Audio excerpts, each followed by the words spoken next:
Oh, hey, welcome back to the Ping Pong Flix Show. My name is Chris Wong.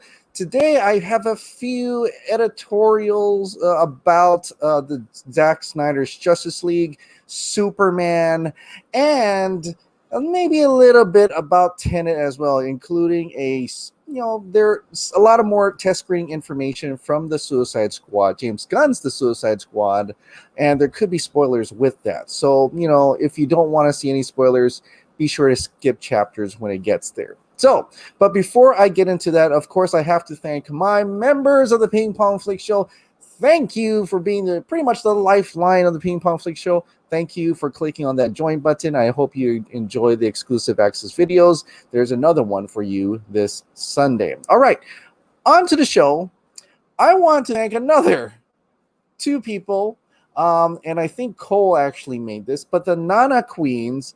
Thank you so much for making this cool Funko Pop of me, and it's really awesome. Thank you so much. That looks like me. Yeah, that's me. The hot dog. You got the. I don't typically wear too much long pants and shoes anymore nowadays, but thank you so much for this figure. This is awesome. It looks really cool, and just to tell you how incredible. They got Steven. They got Amanda, Steven's wife. They got Dave. Look at Dave, man. You got Sean O'Connell too. You want Juanita? They're amazing. I mean, they're just talented stuff. So thank you so much once again for that Funko Pop. That's crazy and that's awesome. It's like I made it, Mom. I'm on Funko Pop. So that's awesome. So, all right. Well, another review, in a little way, is kind of like talking about yesterday's discussion.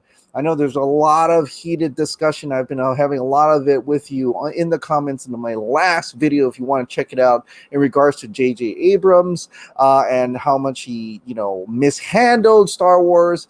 But many of you have told me, and I've researched a little bit more, that's quite possibly that Kathleen Kennedy and the studio themselves have really messed up, the Star Wars trilogy. And it's not exactly JJ's fault per se, although I kind of reiterated in that video that what I'm trying to get at is that if they're making a trilogy that connects, they should really have one creative vision throughout the entire trilogy, whether it be JJ or somebody else. And in this case, in DC, like Zack Snyder. I mean, that would be nuts if someone just came in and did the sequel to like Batman v Superman and it doesn't make sense. Oh wait, that actually happened. So let's not do that again.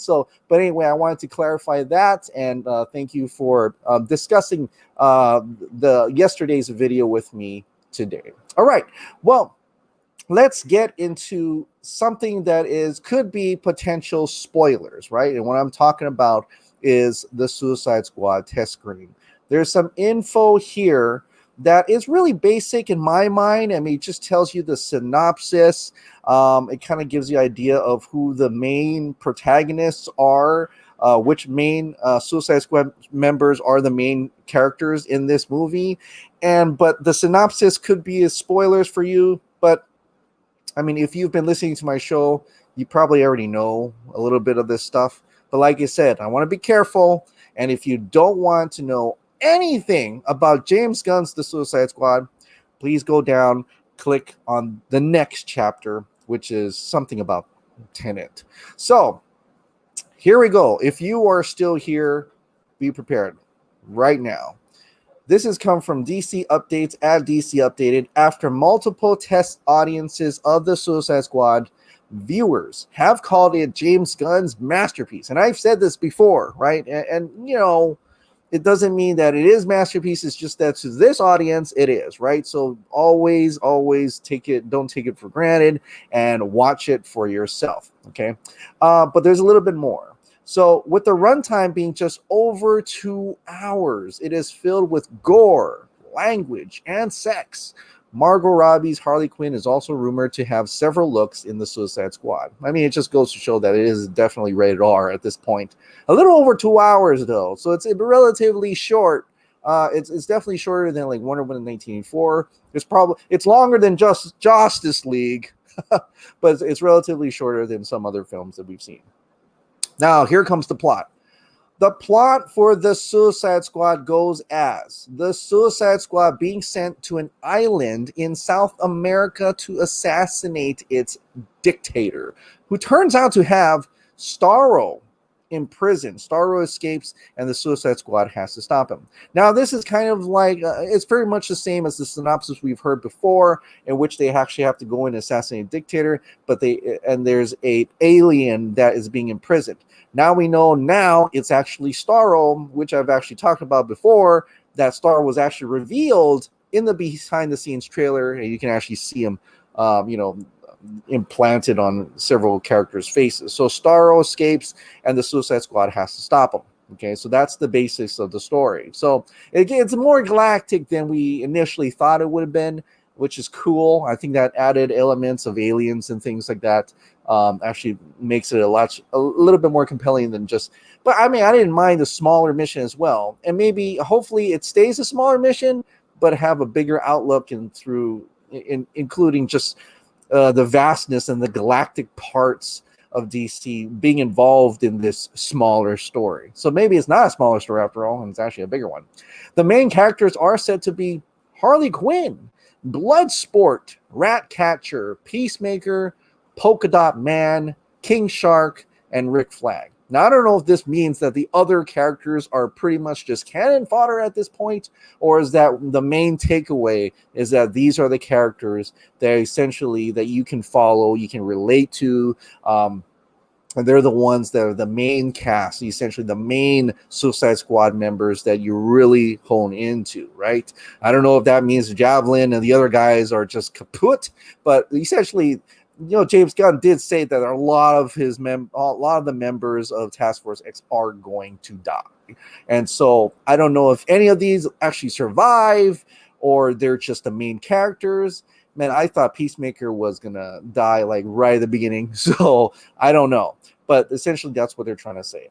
Now, test audiences also report that performances by Margot Robbie as Harley Quinn and Idris Elba as Bloodsport steal the movie. Once again, Margot Robbie steals the movie as Harley Quinn. So that's not a big surprise. I mean, a lot of people, Harley Quinn is a pretty popular character at this point. And Idris Elba, I can totally see that. He has his presence when he comes on screen, and with that badass armor and that gun and everything, I mean that's just awesome. So he essentially is kind of the Deadshot for this movie. We're essentially seeing another Harley Quinn and Deadshot Suicide Squad movie, but now Deadshot's been replaced by Bloodsport. I almost said Bloodshot. Bloodsport. And is played by Idris Elba, who also already has a big presence on there. I'm surprised we don't see other characters being the steal the movie, like Flula Borg or Nathan Fillion or even Peacemaker. So, but essentially that this just tells me it's almost like the other Suicide Squad movie, right? I mean, imagine if Deadshot was actually in this movie too. He would be stealing the show as well. And we know in David Ayer's Suicide Squad that Deadshot and Harley Quinn actually do get romantically involved in some capacity in his version, not in the theatrical cut, but in his version. I'm wondering if we're going to have some of that in this movie where Harley Quinn does get a little bit, or at least, slightly just, teasing that she may want a relationship or things like that, or, she's just Harley Quinn. But I'm wondering about that as well, the relationships between these characters and how that plays into with the story. So that is what the test audiences are saying about the Suicide Squad. And I want to just add the fact about the David F. Sandberg talk about test screenings, how each test screenings are different. They include this or include that. They push this or push that. Not that James Gunn is actually doing that, because I think James Gunn is the type of director who's like, I know what I want. This is what I want, and this is what you're going to show. And that's it. I'm not going to make any more other versions of this. That's the one I want. So essentially, I don't think there's any more different changes between one test screen to the next. But I just want to add that just for you to know that that's how test screenings usually work. So that is the Suicide Squad in terms of that. Spoilers over as I move that camera, and that's it. That's it for the Suicide Squad. Now we get into something interesting, and this is actually a few days ago, maybe many days ago, actually, where it in regards to Tenet, right? Tenet is the big blockbuster movie that is finally released in theaters, limited though, because not all theaters are open, but some people, got to go and see it, right? So this is about Tenet's Christopher Nolan and John David Washington, who plays named protagonist on more DC and Green Lantern. So this is coming off an interview from Dorian Parks, right? So he said, during my Tenet interview, he asked Christopher Nolan and John David Washington if we could see them team up again for a Green Lantern movie. I'm getting a wrap-up sign. So this is DC Color. I couldn't let you go, John David, without putting out a little fan cast. So we've already got Pattinson as Batman. When can we see you as Green Lantern in the future? Would you be down to play that role? Ask him. Can we get a Nolan directed Green Lantern movie, please? There you go. I think my DC days are over, but I think he would be an excellent choice. It certainly gets my vote. Well, I want to say thank you guys so much for sitting down to talk with me. I absolutely love the movie, and it is truly an honor to get to talk. So that was just a real small clip and I get it. It wasn't that much to really be impressed about it. But it does show that Christopher Nolan, for a lot of people are saying, hey, maybe Christopher Nolan should do this DC movie or things like that. To me, it does sound like he's had enough of DC films, and that he's going to go in a different direction. He's not going to be doing any of that. But it does also goes to show that he really wants to concentrate on more of those practical effects, right? He doesn't want to do too much CGI, and he wants to do more practical effects, which actually is shown in the movie Tenet, which I actually got to go see in a private theater screening, and honestly, it was good. It was good at first. It was kind of confusing. I'm walking back out of the theater, and it's loud. The movie's loud. The dialogue is very, you can barely hear it. So I actually had to watch some Tenet explain videos in order to figure out what was really going on. But for the most part, my initial reaction to what was going on was essentially correct. And I even got a few more nuggets from just thinking back about the movie. The action is phenomenal. I've never seen forward and reverse action type stuff before. That last 10-minute battle was confusing, at the same time awe-inspiring, and that's just the technology that, or at least the way he shot, that made it really compelling, which makes it, you understand this to be a Christopher Nolan film. But for the most part, it's like a spy movie. It's a spy thriller. It's kind of like a heist movie at the same time. And you don't really get into it towards like the second half of the film where they kind of, you figure out a little bit about the inversion type of stuff that's going on. But essentially, it's a great time in the theater. And happy to have watched that. And yes, this is kind of a sly way to throw in a quick Tenet review. I hope I did my job. But anyway, I would still love to see Christopher Nolan. If he wanted to come back to the DC property, that would be so awesome. But John David Washington as Green Lantern, yes, indeed. And it looks like he got Christopher Nolan's approval about that. He has my approval on that. I would totally love to see him as John Stewart sometime in the future, right? I mean, his character, he didn't have too much emotion in the movie, and this is his first time I've actually seen him in an action film. I've seen him in BlacKkKlansman, but this time you actually see him in an action, doing fight scenes and things like that. And I think he could really be a really great John Stewart. And it's essentially, he's like working next to Batman, which is played by Robert Pattinson. So I thought that was kind of funny in itself. But if he could possibly be John Stewart in the future, I'm all for it. I think he has the acting chops. You can definitely see that, damn, this dude is Denzel Washington's son for real. He would totally be a fantastic Jon Stewart, I think, and he'd be great in the part. Now, I don't know when we're going to get to see a Jon Stewart Green Lantern, but I hope we'll get to see a Jon Stewart Green Lantern in possible Zack Snyder's Justice League, right? And that would be crazy. That would be awesome if he turns out to be the Jon Stewart for that. Or in his own movie, you know, it doesn't have to be Zack Snyder's Justice League. But since we're talking about Zack Snyder's Justice League, this is a small little detail that I did not catch in my Zack Snyder's Justice League trailer breakdown, and I'm kicking myself for not catching this because I was literally just going through, frame by frame on this.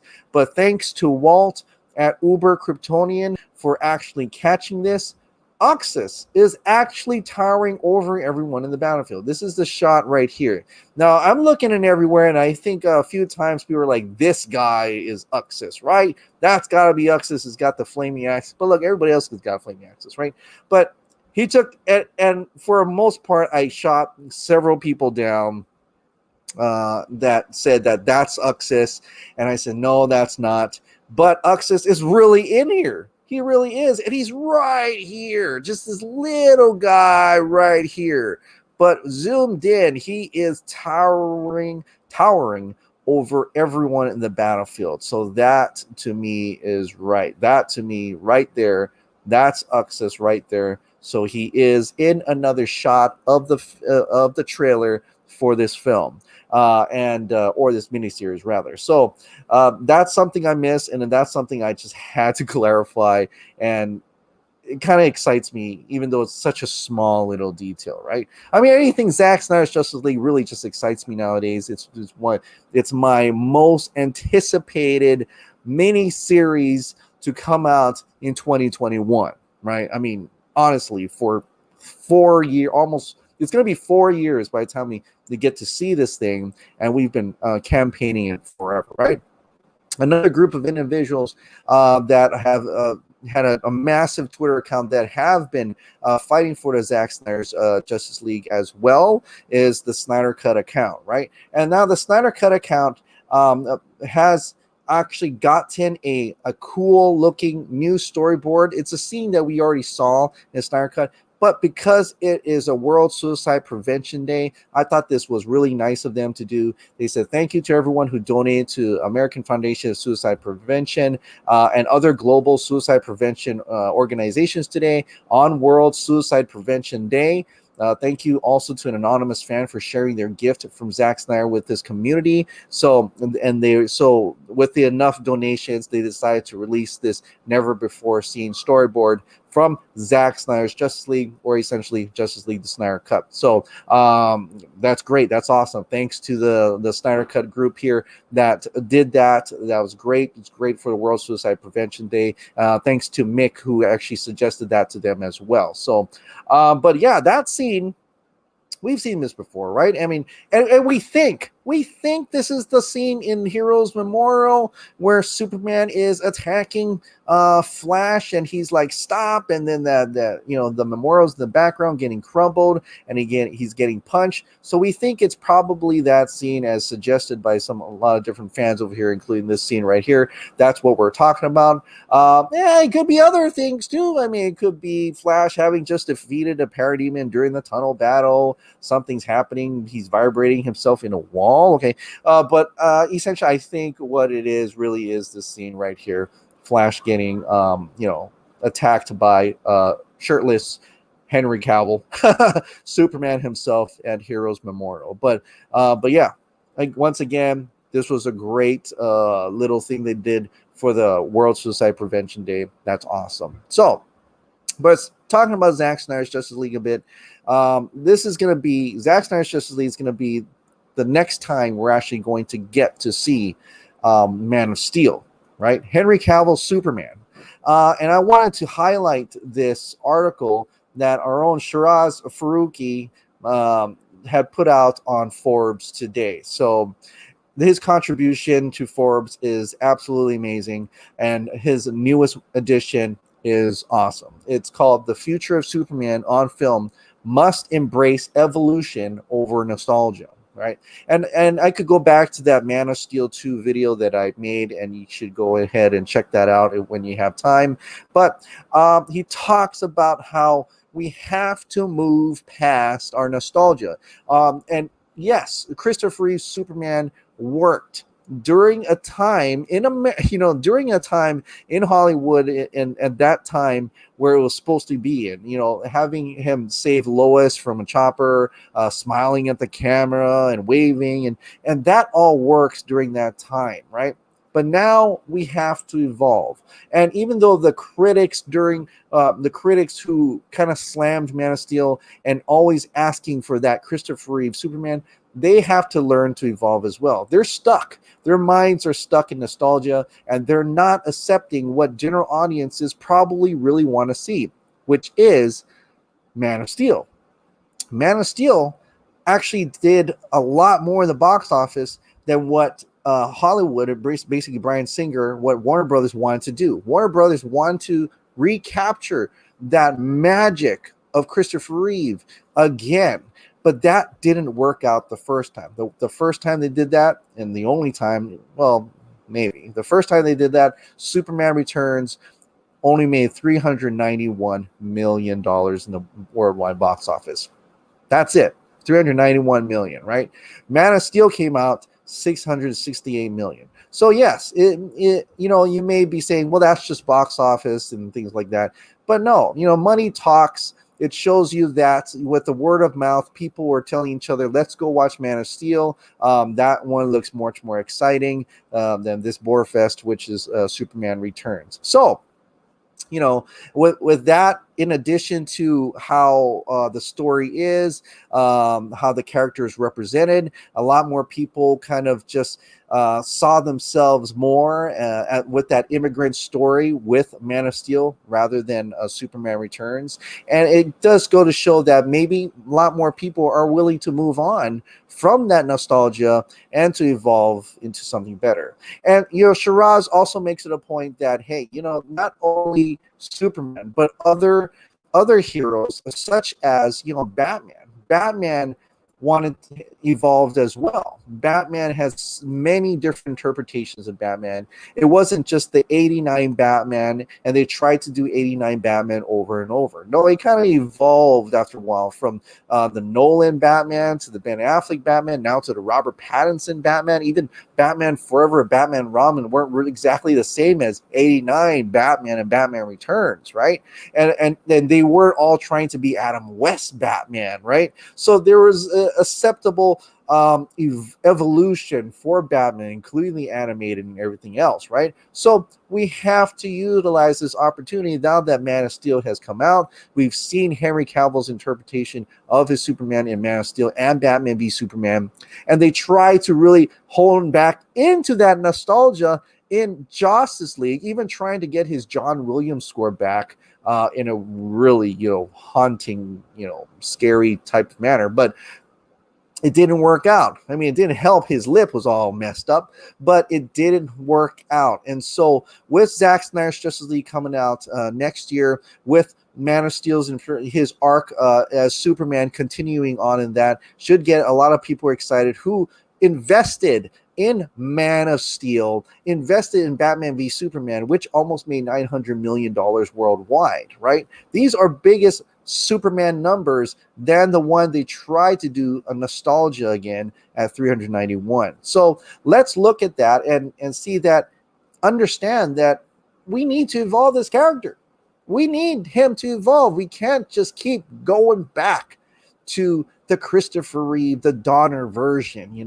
That was a time and a place, and that was acceptable back then. I still love Christopher Reeve as Superman, but we need modern takes on this character. And I think Man of Steel has shown that what it can do, and I think a lot more people are accepting this Superman now more than ever. So incredible article from Shiraz. That's awesome. I can't wait to read more contributions of yours in Forbes. So I'm going to end it on that. I can't wait to see Zack Snyder's Justice League, like I said. So again, it's World Suicide Prevention Day. If there is a suicide prevention organization that you'd like to donate to, please go ahead and do so today. Once again, if you love this pretty much a daily DC movie news update, shows, games, please click the like button, subscribe, hit that notification bell, keep this hot dog light on, and I'll see you next time.